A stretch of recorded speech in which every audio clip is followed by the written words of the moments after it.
بسم الله الرحمن الرحيم. يا أيها المزمل قم الليل إلا قليلا نصفه أو انقص منه قليلا أو زد عليه ورتل القرآن ترتيلا إنا سنلقي عليك قولا ثقيلا إن ناشئة الليل هي أشد وطئا وأقوم قيلا إن لك في النهار سبحا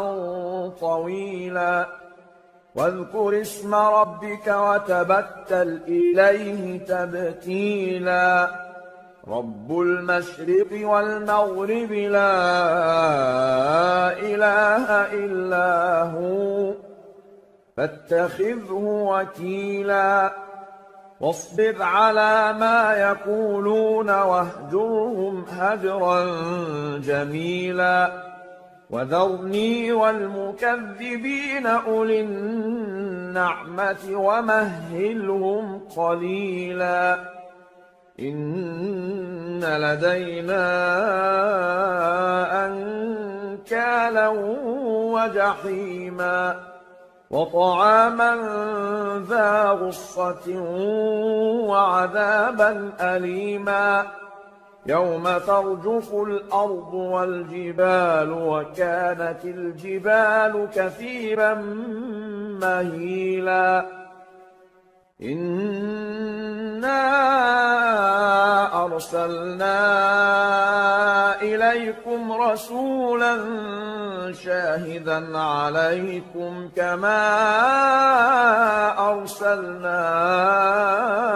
إلى فرعون رسولا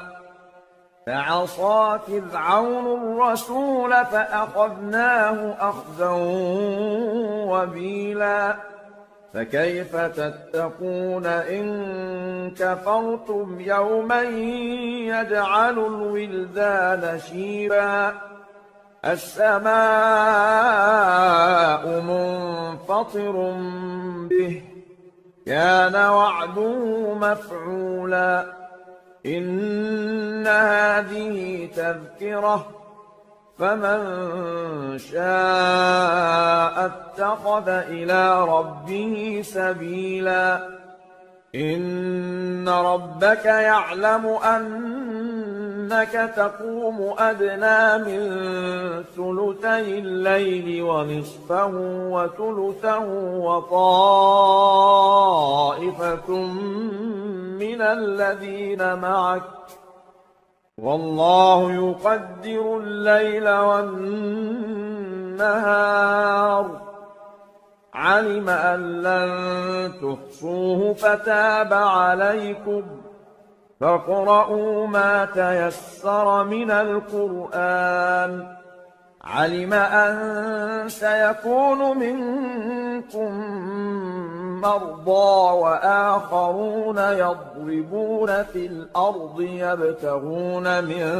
فضل الله وآخرون يقاتلون في سبيل الله فاقرؤوا ما تيسر منه وأقيموا الصلاة وآتوا الزكاة وأقرضوا الله قرضا حسنا وما تقدموا لأنفسكم من خير تجدوه عند الله هو خيرا وأعظم أجرا